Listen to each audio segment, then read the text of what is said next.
Hybrid turbo fitting to an FK2 this week. Hit the subscribe. Double header of FK2 for us this week.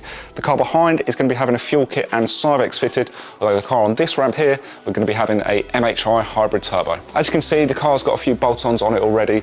We've got the Venturi V2 intake here.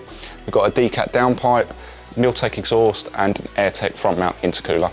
The next logical steps really would be to start upgrading the turbo, and that's what we're going to be doing today. So when this car was last on the dyno, we started to receive some of the symptoms of a failing turbo. We were getting smoke under boost and it was slightly dropping in power. That's led us to where we are today. The customer's already had his eye on an MHI Turbo Upgrade, so naturally he wanted to spend that little bit more money and make sure that he got the upgrade on the car. I'm going to get that fitted now, and then we'll catch back up when the car moves over to the dyno, and we'll have a look at some of the comparisons of the boost curve from the stock turbo and the new MHI.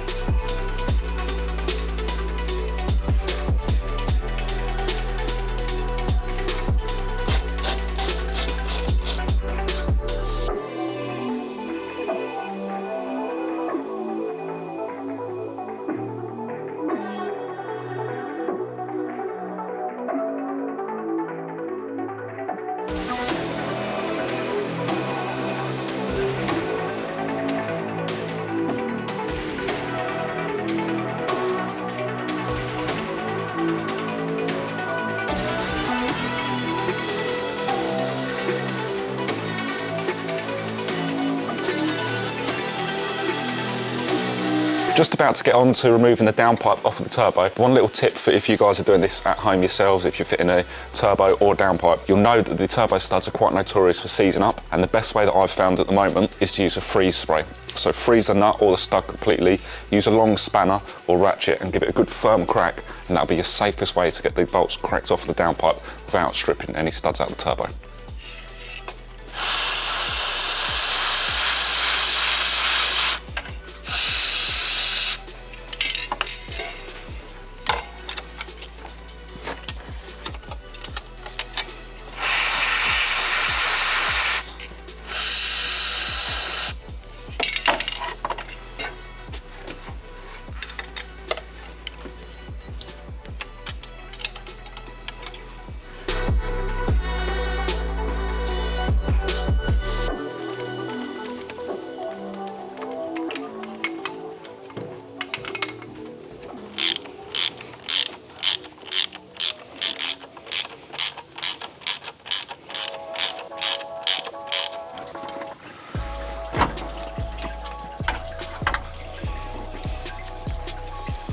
So turbo removed, let's get over to the bench and have a look at them side by side.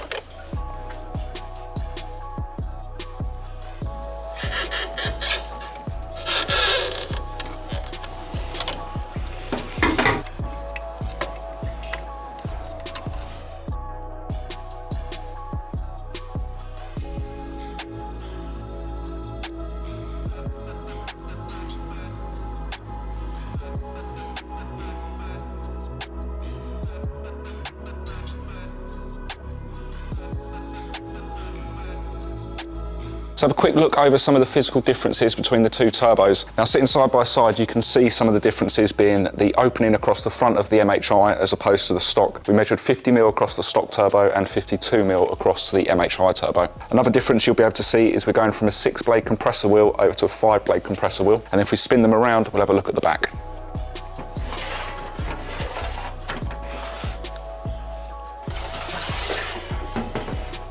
Flipping the turbos around now, and you can see the exhaust side of the turbo. Slightly trickier to see, but there is a difference between the two. So we measured 48mm across the new MHI as opposed to 44mm on the stock turbo. You can still see a slight bit of difference in the turbine wheel itself. So all in all, it's going to flow a lot more through the MHI than it would do through the stock turbo.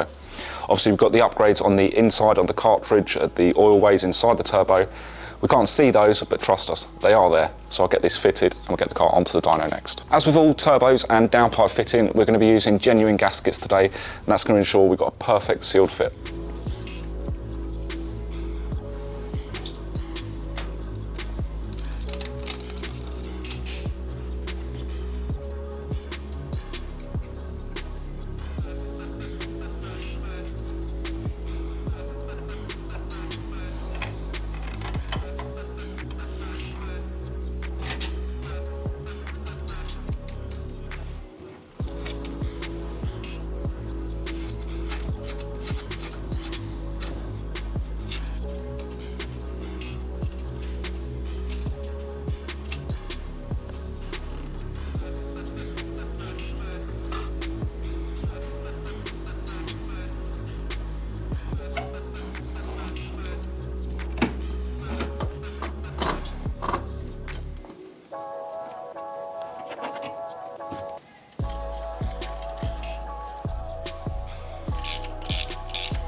Just got around to refitting the top turbo tube, and a little tip on this one here. You'll probably notice if you try to do this yourselves, it's quite difficult to get the bolts into the bottom of the turbo tube.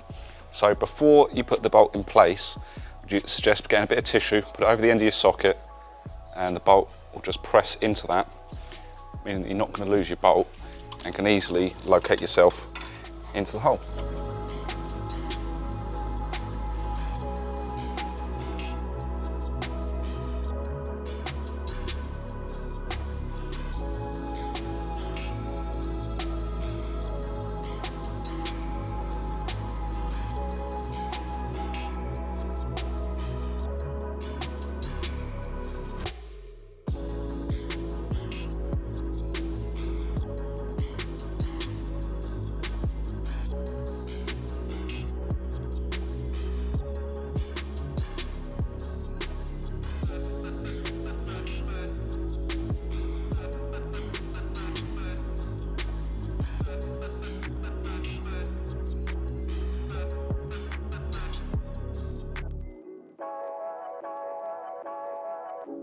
Turbo's fitted up now, and it's all pretty much plain sailing, no little hiccups along the way, so all that's left to do is fill up the coolant and the car will be off the ramp.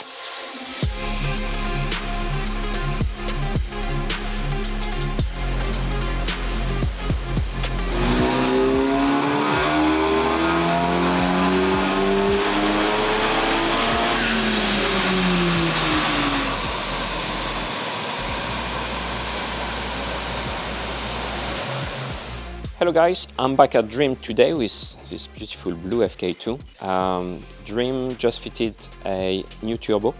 Customer originally came in with a bit of a smoke issue, so they changed the turbo. Just been back for a remap, and we can actually see the comparison here, which was a green graph with the previous turbo. You can see the stock turbo actually spooling a fair amount earlier, especially below 3,500 RPM.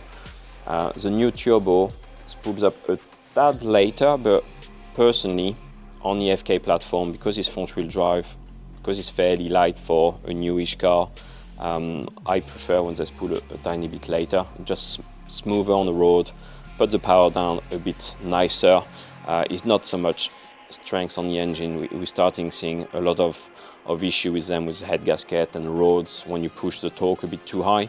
So after discussing the power goal and torque goal with the customer, we decided to keep the torque fairly low. The turbo is actually running a fairly low boost for what we normally see on the FK2. That red graph here is about 1.5 bar, 1.45 right at the top. It didn't want to push it well over 400, but that turbo just makes the number. You can see the power keep going up and up, hitting the rev limiter at 7,000 RPM.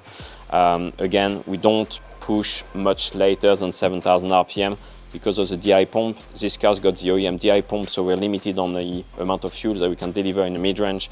So realistically, that's going to be a very happy place for the engine, for the whole car, in general, and hopefully for the customer who had a fair amount of issue with the car after buying it. So hopefully now all is good.